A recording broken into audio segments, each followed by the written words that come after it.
Well, hello everyone, and welcome to our third Long Shadows virtual wine tasting. We appreciate you joining us today, and thank you to all of you that sent us feedback and suggestions after our last tasting. I'd say that the most popular or most common response that we received was to stick with this vertical theme and taste some older wines. And so today we're going to be dipping into the library a bit, going back to taste some of the wines from the cellar. We've got the 2006, the 2010, and the 2014 vintages of Sequel Syrah. All uniquely different vintages, so should be really interesting to compare and contrast those wines. My name is Dane Narbites. I'm the president at Long Shadows, and I'm joined by Gilles Nicole, our head winemaker. And Gilles is in Walla Walla, and he's going to be walking us through the wines here shortly. Also on the call is our owner and founder, Alan Shoup. And Alan's going to give us a little bit of background and history on his relationship and how he was able to recruit John Duval, our partner winemaker on Sequel, but to bring him all the way from the Barossa Valley in Australia to come to Walla Walla to produce world-class Syrah with Gilles. So before we get to that, if you've been on one of our virtual tastings before, you know that there's a couple adjustments that we suggest you make to your Zoom settings. The first one is, because we've had to mute your microphones, is that you enable the chat feature. And that's at the bottom of your screen. If you go all the way down into settings and click on the chat icon, it should bring up a box. And in that box, you can type in questions to us. You can interact with other people on the call, or you can just follow along with the Q&A. But as usual, we have Sarah and Nina that are going to be managing the chat line and helping us to keep up with your questions. But by all means, send us questions. We'd love it if you send us comments on your thoughts on the wines as we taste through the vintages. And then the other setting that we suggest you go with is in the upper right-hand corner of your screen is you've got the option of either going with speaker view or gallery view. And we suggest you go with speaker view there, at least till the end of the tasting.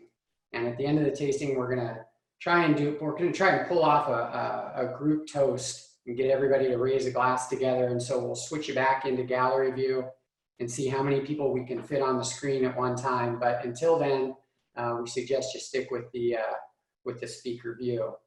And I think that's all I got. So let's get to it. Alan, maybe you want to start us off by letting everybody know a little bit about John Duval and how the two of you formed your partnership and created the Sequel Syrah project. Thanks, Dane. First, let me just welcome everybody. Thank you again. Hope you're all staying well.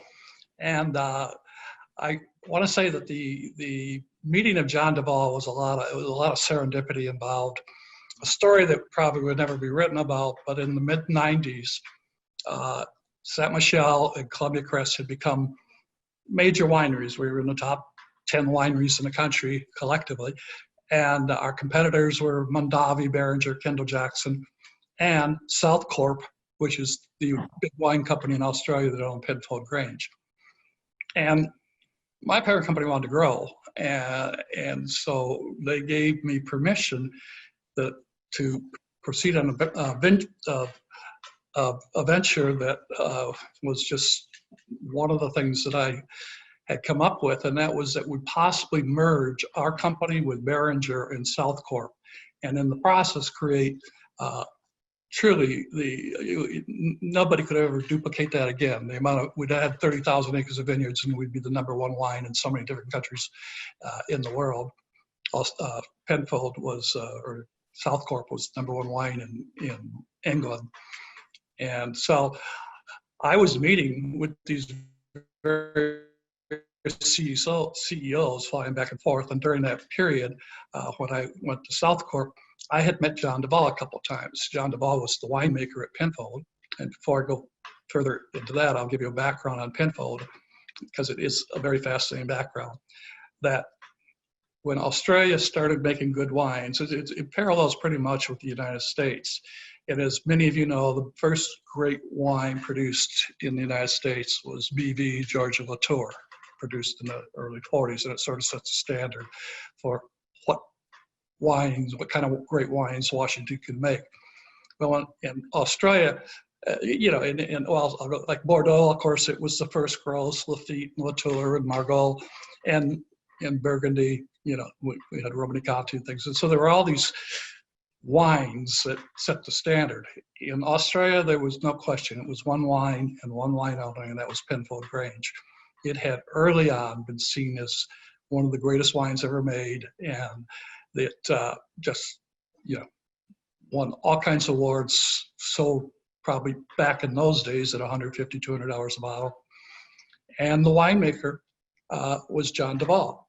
He had started at Penfold right out of college, had worked there for many years, but for the last 16, 17 years, he was the winemaker for Penfold Grange, very prestigious. And of course, a big part of why we wanted to buy South Corp was they owned many wineries. They owned probably a third of the wineries in Australia at the time, but Penfold was the one that we were most interested in. So I was introduced to John a few times, and we didn't have a lot in common. He he is a winemaker's winemaker. He only wants to talk about wine. And of course, I had a whole different vision that I was there to explore. But the deal didn't come together. I eventually retired and had with the vision that I was going to do long shadows, and I was going to pick somebody from every major growing region that grew a grape like ours and find a winemaker who specialized in one of our grapes and have them make a wine of that kind. So one of the grapes that had just started in America, and for that matter, almost anywhere, was Syrah. Syrah had always been a big grape in Australia. They call it Shiraz. But it wasn't really well established until about the 90s. We started making it, and then some California wineries started making it. And it suddenly became a pretty big deal. And Washington was recognized for its unique ability to make very good Syrahs. So I knew I wanted to make a Syrah, and I thought, well, who will I get? And I said, well, why don't I start at the top? I met him, not much chance, but so I called John Duvall, and as luck would have it, John was just leaving Penfold to start his own winery. And so he had met me. He knew a little bit about the project. I had these other people like Michel Roland and others already signed up. And so he got pretty excited. He came over here and he went over to our vineyards and tasted the different Syrahs. And we showed him the grapes that we thought we could get our hands on. And he tasted, and we showed him wines made from those grapes. And he tasted those wines and he said, you know, this is too soon. You're not ready for me. These grapes don't have enough age. So quickly I got on the phone and I started calling the few vineyards that did have aged Syrah. And I said, I could bring John Duvall to Washington if I can get some of your grapes. And to a person, they sold us those grapes. And of course, the rest became history. John started making the wine in 2003. The name is another interesting thing because we could not come up with a name. And finally, the name Sequel arose, and John loved it because the idea that this was my leaving Chateau Saint Michel and doing this was a sequel of my career, and what he was doing when he left and created Duvall Wines was a sequel of his career. And so he liked it. And if you look on the bottle, it's not talked about very much, but the bottle has a horizon here, and then we have the Southern Cross, the major constellation in the South Hemisphere, and the North Star and the Southern Cross, and so that's our symbol of our sequel, is that we brought the two hemispheres together. So interesting story. I don't know that it will be told too many times, but with that, I think I'll turn it over to the most important person here, and that's Joe Nicole. Well, thank you very much, Alan. And thank you all for joining us. You know, it's like, I miss you, you know, seeing you all, and, you know, like nothing was going to change a tete-a-tete, but, you know, it's like the next thing. I always dreamed of like doing like a show business, but now I think I'm not going to be good at it. Anyway, now it's really exciting. Actually, we're testing Syrah, and Syrah, actually, I think we have a perfect terroir here in Washington State for Syrah, plus John Duvall, like Alan was saying, is the icon winemaker doing Shiraz in Australia. And also, that's where I'm from. I'm from the Côte d'Ivoire, which is Syrah as well. So it's all kind of reminiscent back to that varietal there. But really, when you think about it, the Columbia Valley, when we've definitely mentioned how dry and warm it is during the growing season, when you think about it, we have the Pacific Ocean, and I've said that before, but I want to, it's really important to our terroir, so I'm gonna say it again. It's basically the Cascade Mountains that holds all the moisture from the ocean, and so past the mountains, it's really dry. Like, we definitely have a beautiful growing season, and with like very little rain, we can really control the concentration, the maturation of the grapes. Yet we have cool nights, and Syrah loves that. They love, these grapes love like warm days and cool nights. And really, we ripen these tannins and get good expression of the flavor profile. We get good intensity of the color, and Syrah carries a lot of pigmentation. We love that. And then cool nights then definitely brings some vibrant character to the wine and brings up that acidity and keeps the wine the way that John Duval always wanted to make it. One of the points that John has looked at for the Washington State Syrah is that acidity. He wants us as much to preserve as much acidity as possible. So we kind of grow the canopy a little bit more to protect the sun, the direct sun onto the clusters, but we go inside the canopy, opening up, and so to make sure that we have a good airflow within the cluster and keep that vibrancy to the clusters. So we're gonna have beautiful wines, and I think we should try the 2006 right now, shall we? Might as well get started with testing some wine. I think I need it. So thanks for coming again.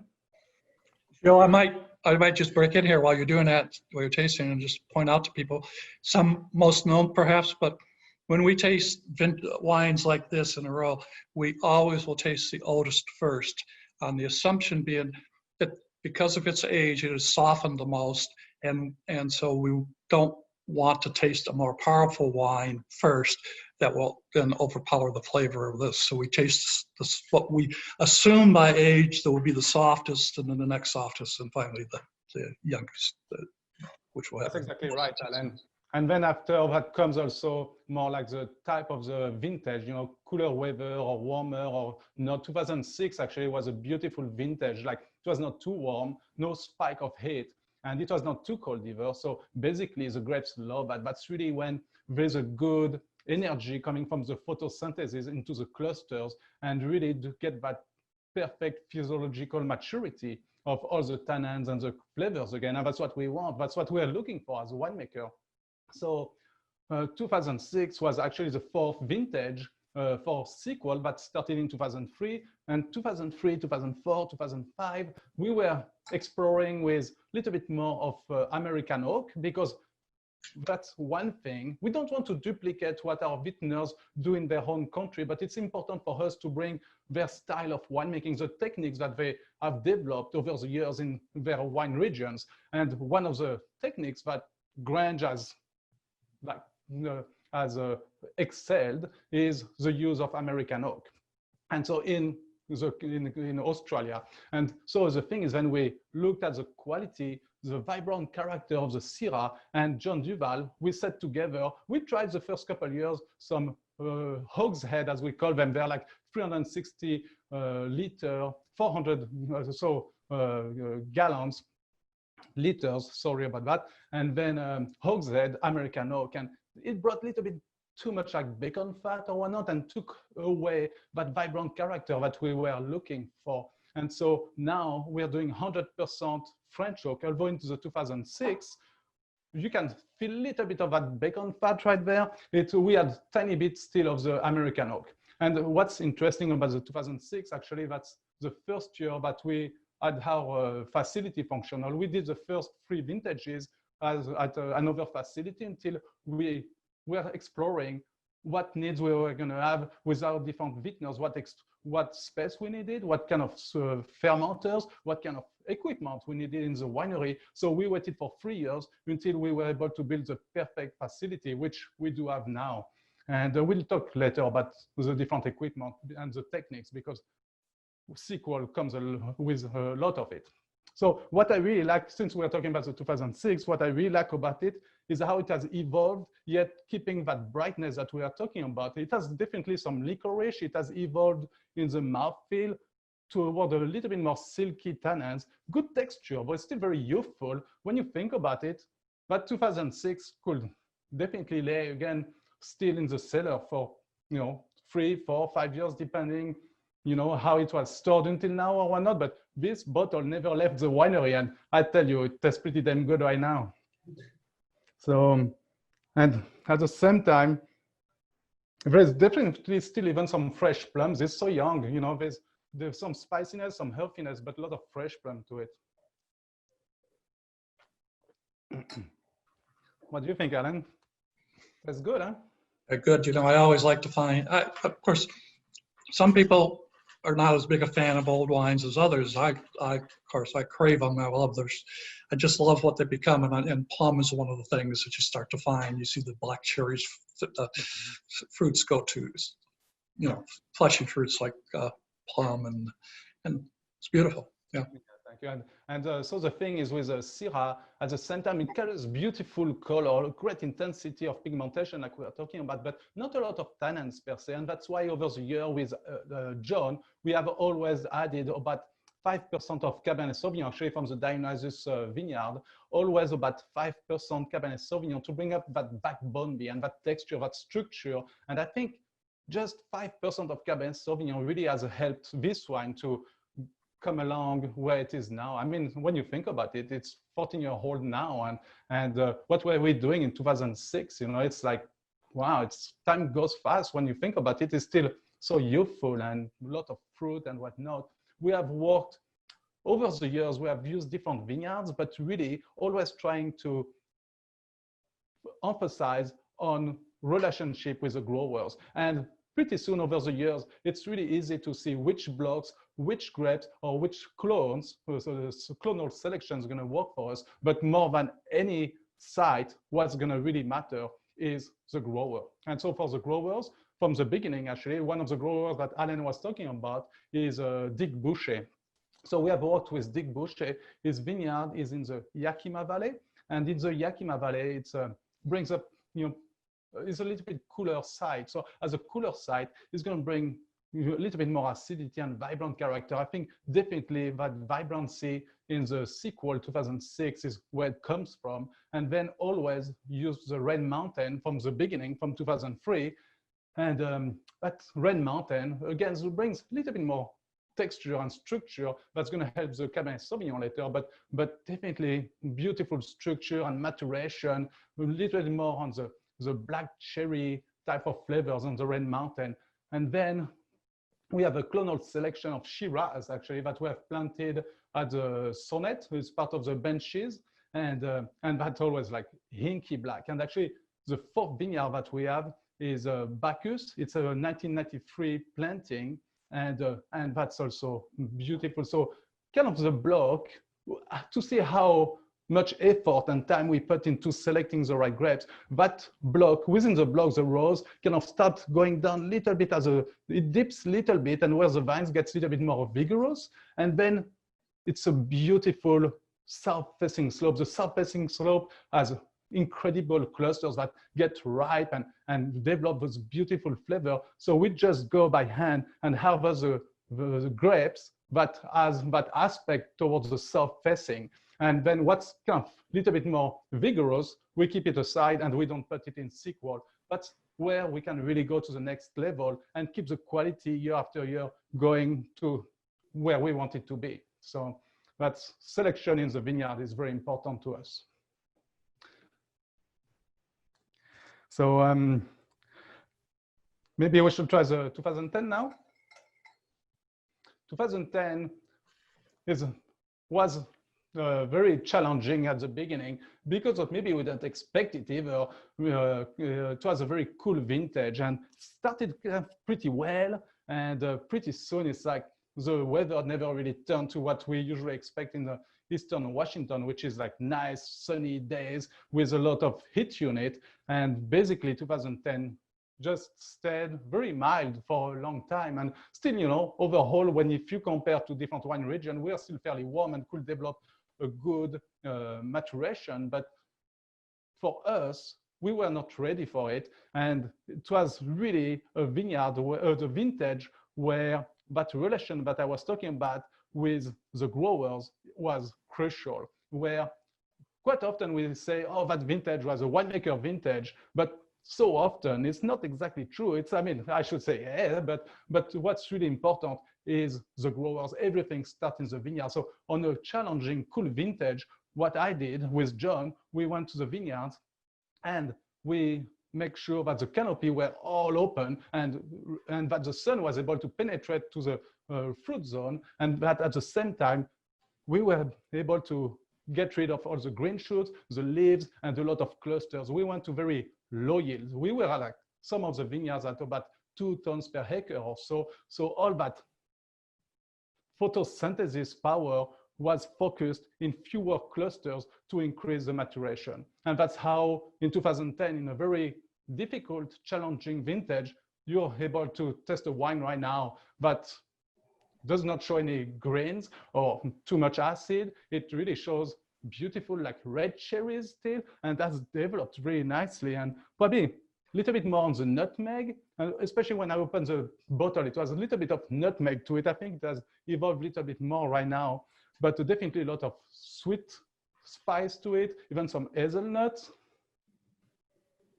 And definitely keeps opening. I mean, that's a good sign when the wine keeps opening and opening after like 1 hour, and keep opening toward these beautiful flavors and going a little bit even toward like red cherries. That means there is a lot of life to it. Gilles, I think that's what's most interesting about this 2010 vintage is, you know, I know it was that 2010 and 2011 are some of the coolest on record. So right away, people assume that they're going to be these lean and elegant wines and maybe more acidity or not have some of the backbone and the complexity of those warmer vintages. But, you know, to be a winery our size where we're able to not only drop fruit or be more selective as far as what we use in those, what people consider to be, you know, subpar vintages, but to be able to produce less wine, but to be able to make something still that has all that structure and has all that complexity to it, where you wouldn't pick this out of a lineup and say, oh, that's from a subpar vintage. That's not an inferior vintage. Whereas larger wineries, and if you have volume goals and you have to produce the same amount of wine year over year, it might not be one of your better wines in 2010 or 11, but I think the 2010 tastes great. Yeah, and we got lucky at the same time too. I mean, sometimes agriculture come with some luck, but like, and we kind of touched base a little bit on that. Last time we were testing the sequel, 2009 last time. With 2009 vintage, we had a major frost in October 10th. And at October 10th, it was so early as a vintage in 2009 that we were done harvesting, so it did not bother us. In 2010, harvest barely got started in October. So if we had the frost of 2009 in 2010, we'd be crying right now. We will not be testing this wine right now. But so sometimes, you know, we have to push the luck. But I've been working now since 1994, making wine in Washington State. And we've had difficult, more challenging vintages. And when you can work closely with the vintners, with the growers, doing the right winemaking techniques, like you said, then it's always going to be a wine that we're not going to be ashamed of showing to everybody. And that can really age really well at the same time because it has preserved so much acidity. And so young, sometimes in a cool vintage, there's more tannins that don't fully ripen sometimes, and then you have more acidity. What happens is acidity and acid and tannins kind of clash together. So it takes a while to open up because as then the tannins is going to soften up and get more refined, then the acidity is going to start doing a good integration to the wine and bring up all the vibrancy again. But young, sometimes they can be a little bit austere somehow. I'll just point out that many of you probably have heard it said that 80% of the wine is the grapes. And I think what Jill's going through right now is a good example of that, which is that even though our vineyard by and large, is pretty guaranteed in terms of sun and everything else. There's still enough variation that if you don't have a winemaker, and a lot of winemakers won't do this, if you don't have a winemaker willing to go into the vineyards and look at the grapes, you start with pruning, just the way you prune how many shoots that you leave on the vine, what your decisions you make there. And then early on, depending on how bud breaks and whether you have a good bud break or not, you keep making decisions every 2 or 3 weeks. And you have to make them timely, or the effect that you're looking for, which is when you worry about ripening, you want to put more of that root energy into fewer grapes, hoping that you get them ripe. And that's where Jill talks about stripping leaves and going through and open up the canopy and letting more sun get in and dropping fruit so we can make these concentrated wines. It's very expensive and time-consuming process. It costs about $300 an acre every time you send a crew through the vineyard. So growers don't like doing this, but they understand, the good growers understand the importance of it. And the good growers end up getting sometimes 3 or 4 times the amount of price for their grapes because they're known to do these kinds of practices. And so it pays in the long term. But yeah, definitely, Alan, it's a lot of effort, a lot of time, a lot of money to be able to go through these vineyards. And but it really shows in the glass. Actually, one of the aspects of that viticulture that I didn't touch, one of the perfect time to do a green thinning, like especially during we do it all the time, but especially in a challenging vintage when not all the clusters are going to ripen at the same pace, is we call it green thinning, like I just said, is when you go during veraison to the vineyard. Veraison is when the berries go from like green to red. And so somehow you see in the vineyard, you go to the vineyard, and the beginning of the veraison, you start seeing these little berries changing color, and more, all the clusters are nice and colored.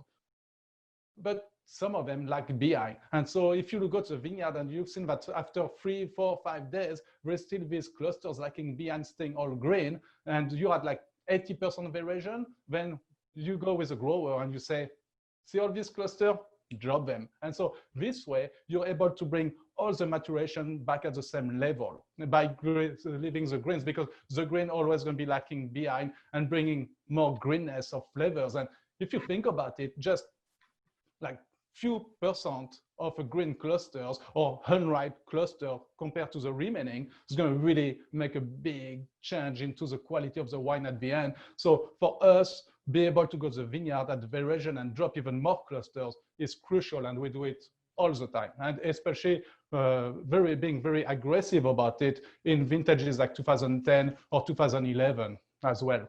Gilles, in addition to some of those vineyard practices that we use to help improve the quality of the wines, I think it's interesting to talk about some of the techniques that you use in the winery.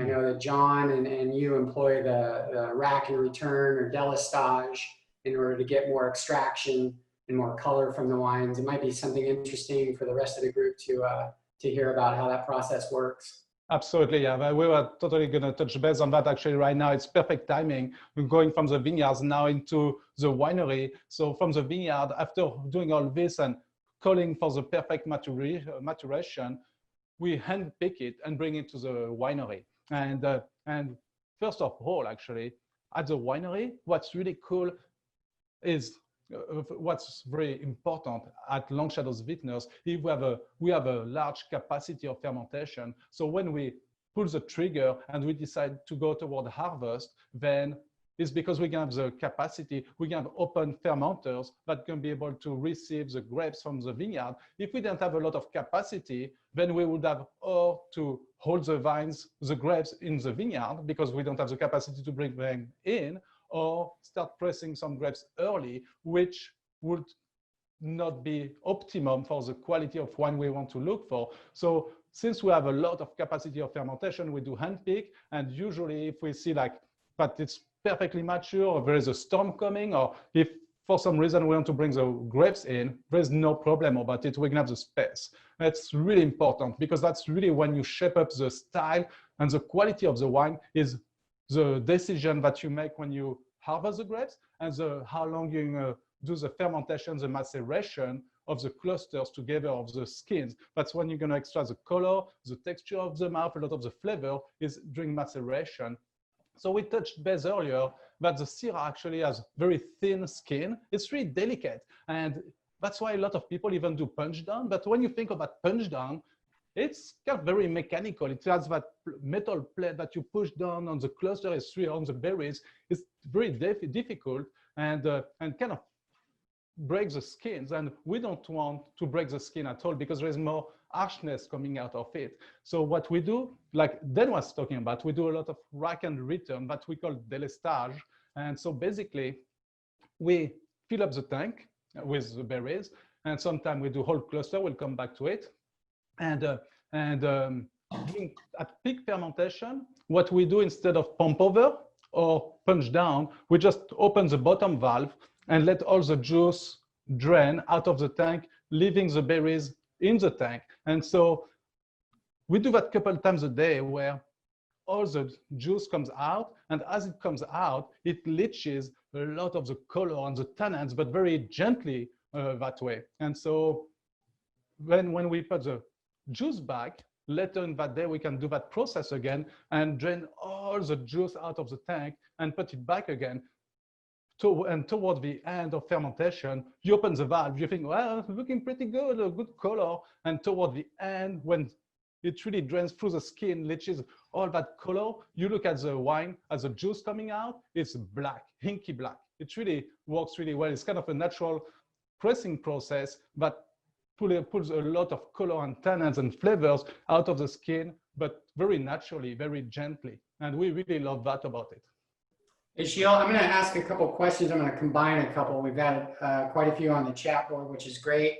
Some people are asking about the sediment in the wines, specifically the 2010. Quite a bit of sediment on the 2010. We're wondering if that's specific to that vintage. Does it have anything to do with it being a cooler vintage, or is that just a function of it being an older wine? And then also, if you could talk a little bit about our reserve program, the BIN 898, and how those wines compare to the wines we're tasting today. Yeah, well, so these are great questions. Thank you very much, Dan. So regarding the sediments, you know, it depends a little bit how we store them. If it was depending, if it's tartrates, more like crystals, like the diamond of the wine, that would be the crystals that when the wine is not quite cold stable, or when the wine was left too long in the fridge, or wherever it was outside when it's really cold, or it was not quite stable to the temperature it was, and created these little crystals.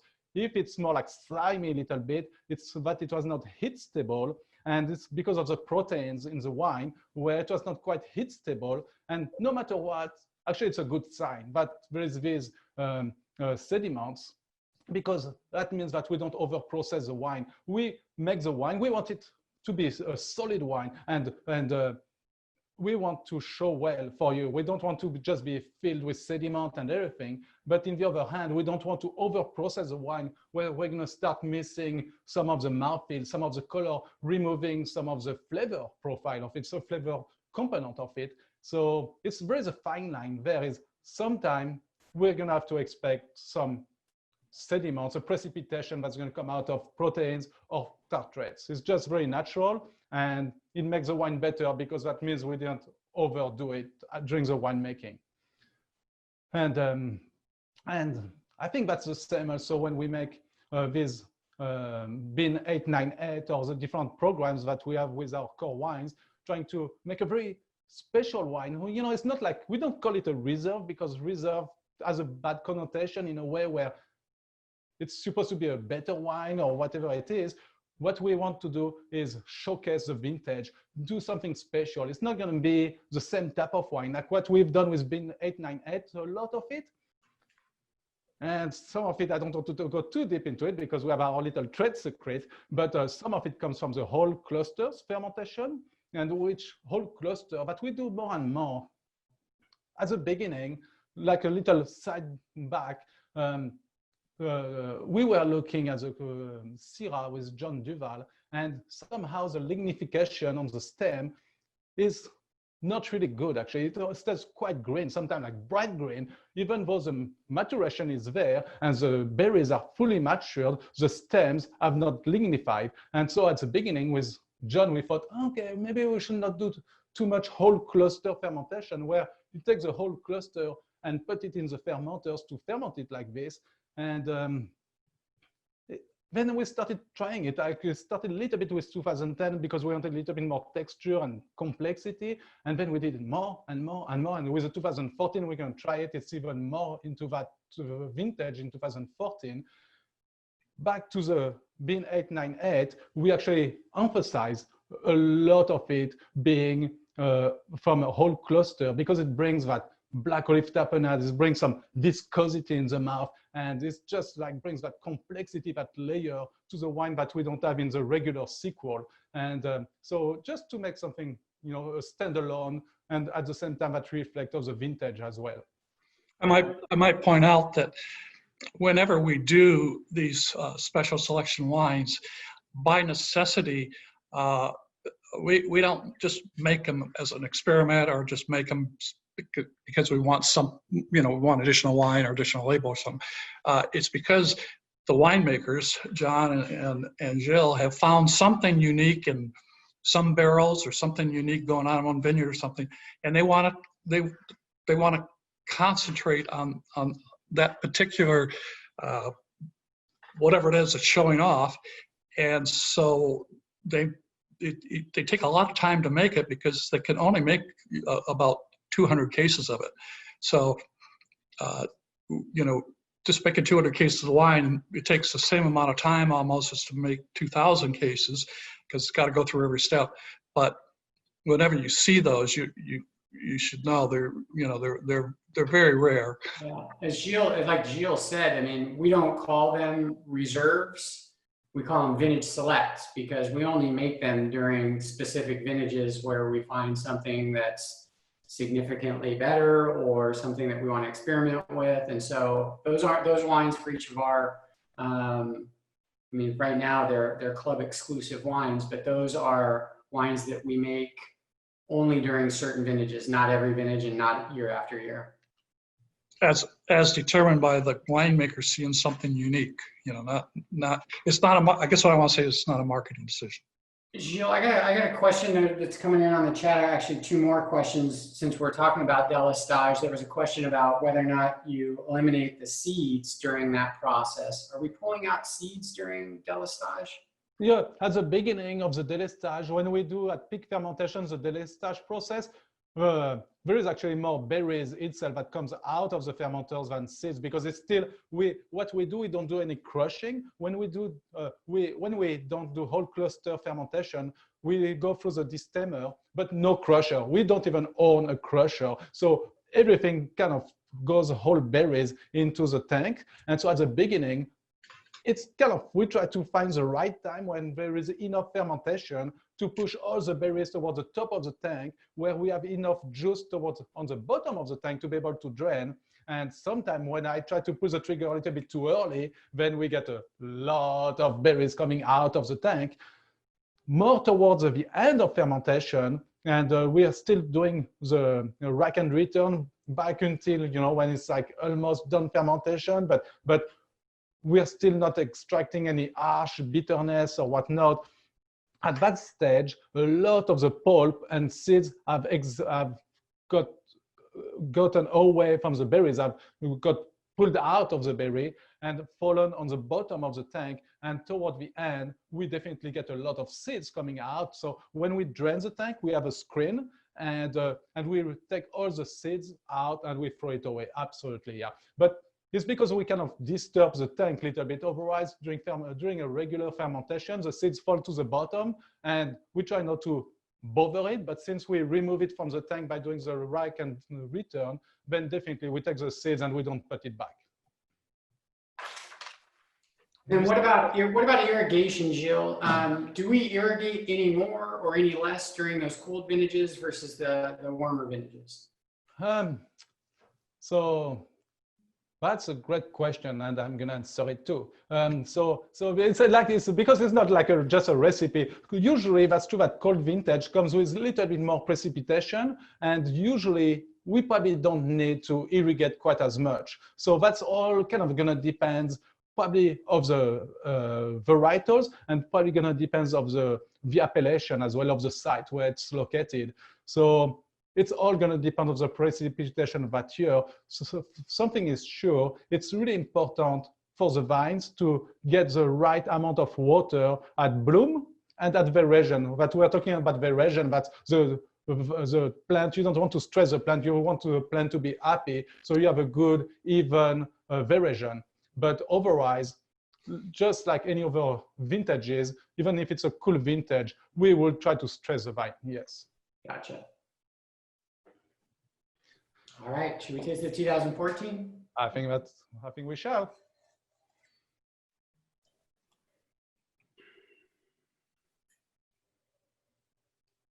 Yeah, and definitely getting a lot darker notes. You know, it's much younger. It was probably out of the 3 vintage, also the warmest vintage as well, followed by the 06, then 2010, but definitely much warmer, and where we started doing a lot more whole cluster. So you could definitely get a little bit more of that meaty flavor and a little bit more of that black olive. And so a lot of layers coming through in there. And also in 2014, what we've started experimenting with is a technique that's been developed over the years in the Barossa Valley, is actually what we call the submerged cap fermentation. Is, as we were talking about, all the berries during the fermentation wants to float back on top. And so we have to come back and do some pump over or délestage or punch down like 2 times, 3 times a day. What the submerged cap does is it keeps the berries beneath the surface of the wine at all time. It traps the berries underneath the wine. And so it's always a constant maceration, very gentle, because there's no mechanical action whatsoever in this instance, but we're able to just soak these berries at all time of fermentation for very gentle maceration for like sometime, 3 weeks or so. And that has, I think, brought a lot of beautiful texture by doing this. So we use it in only 1 tank, but we use that tank, like we try to use it at least 2 times, sometimes 3 times, because we're able to do a rotation still. And I'm really happy with how this has turned out, actually. And just for compare and contrast, the 2014 is the only one of the 3 where we did both whole cluster fermentation and the submerged cap fermentation, right? Submerged cap fermentation, absolutely. And whole cluster, tiny bit in 2010, but nothing to speak of. Yeah, so basically, you're exactly right. Right. Alan, a question came in on the chat line. Maybe you can answer this one, but do you see any advantages to adding additional AVAs for Washington?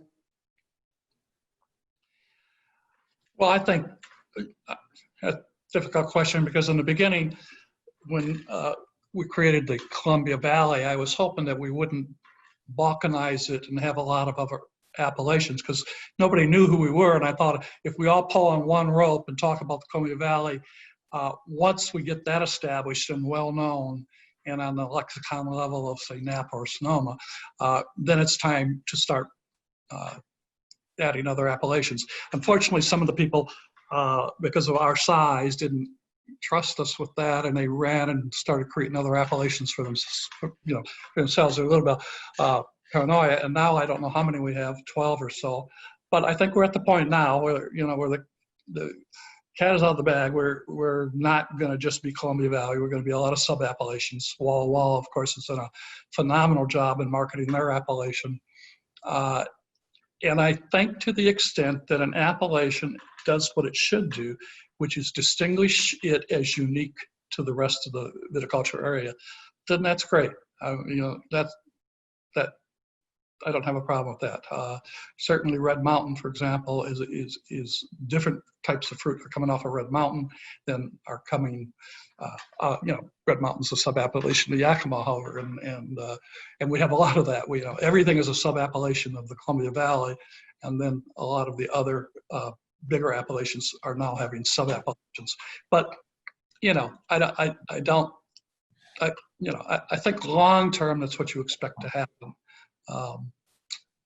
Does it get overboard? I don't know. The French have seemed to control it better, and I think it's nicer in Bordeaux where there's not that many appellations, and when somebody talks about one of them, if you're a Bordeaux aficionado and somebody talks about Pomerol or Grave or something, it instantly sends your mind to a style of wine, and that would be nice if we could do that. Find appellations that are specific to styles.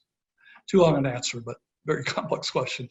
Yeah, no, that's actually a great answer, Alan. But in the other hand, when we look back at Columbia Valley, and the Columbia Valley has all these sub-appellations we're talking about, all these different sites, we have a lot of microclimate, and that really has allowed long shadows even to be able to produce these 7 core wines in a way where year after year, we're able to showcase the terroir of the Columbia Valley, not necessarily one AVA like Red Mountain or Yakima Valley or Seven Hills Walloon Slope, because we use all of them, but by using many AVAs in one wine calling Columbia Valley, we were talking about using Boucher Vineyard for its acidity, Red Mountain for the structure, and Seven Hills for more of that beautiful Shiraz character, and the Bacchus Vineyard over there.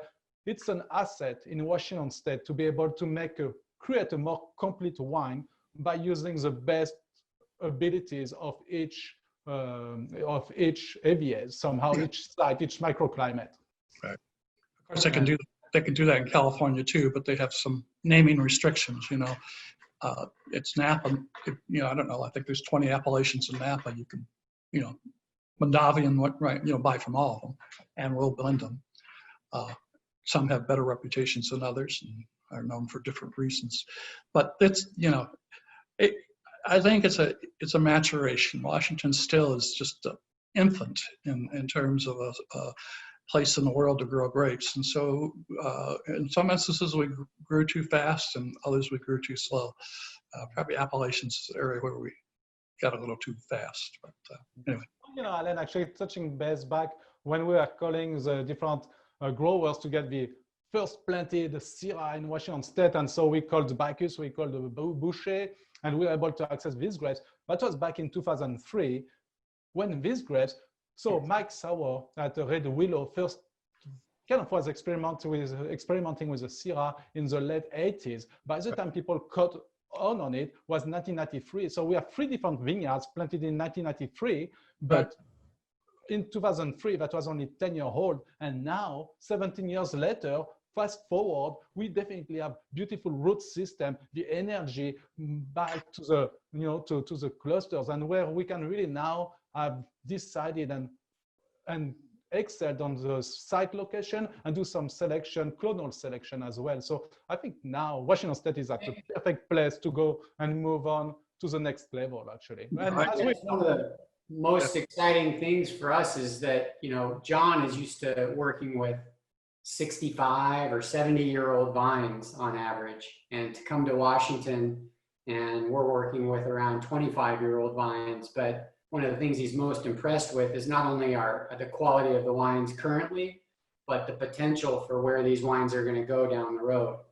With 40 years advantage on those Shiraz vines that he's working with, to have him be as impressed as he is about the wines that we're producing at this stage is pretty exciting.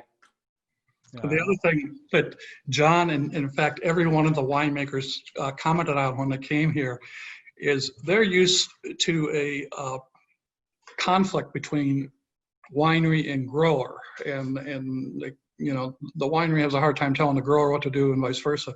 They couldn't believe how open the growers were here and how they just were searching for information and responding to it. There are exceptions to that, but by and large, that's what's wonderful about Washington, is everybody understands we're still learning. And the excitement really is that we're making wines that compete with the best wines anywhere in the world.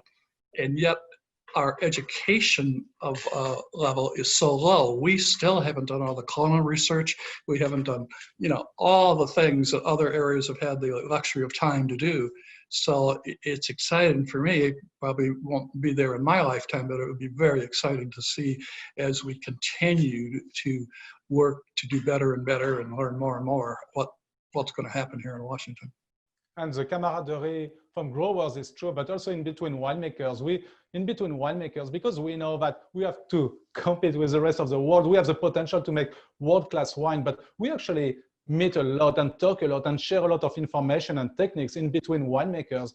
And I think that has been incredible. And as a French guys, like in France, you almost like try to hide everything you do from your neighbor. Here in Washington State, we all want the best for everybody because it's going to help the entire industry to be able to go to the next level, actually. That's right. So, did we exhaust what you wanted to say about the 16? And 14, yeah, I think. I think we're getting there. One of the comments that came through on the chat line here is that when we did the vertical tasting of Pedestal, that there was a lot more noticeable difference between each of the different vintages.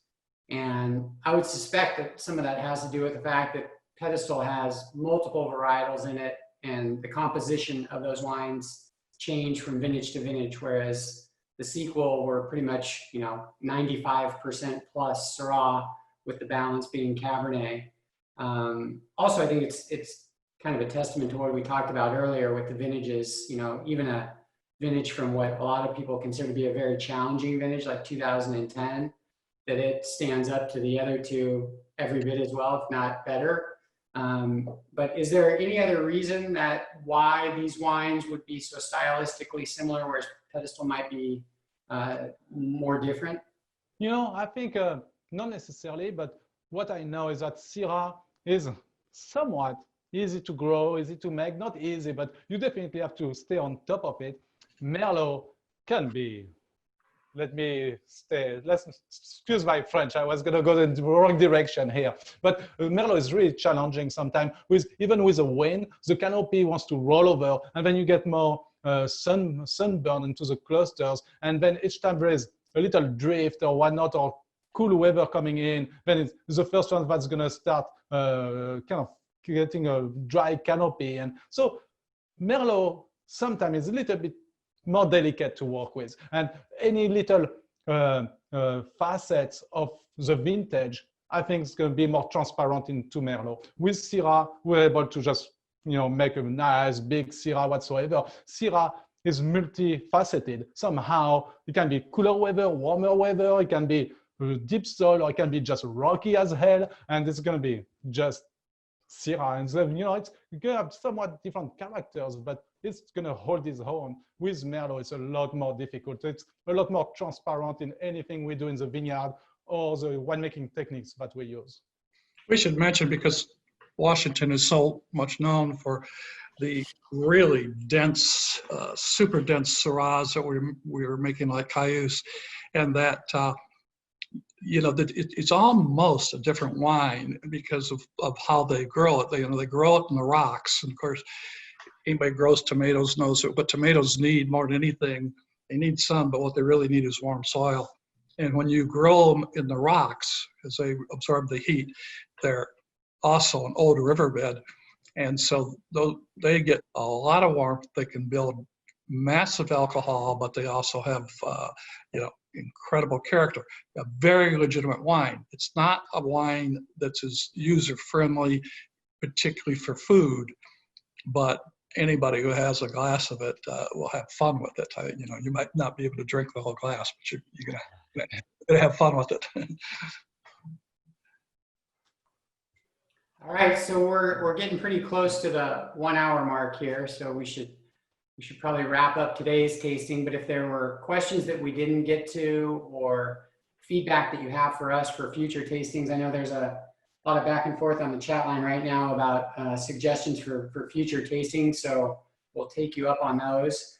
But in the meantime, please stay in touch with us on social media as well. I know Sarah is going to drop in our handles for all of our social media. We'd love to see when and where you're enjoying the Long Shadows wines.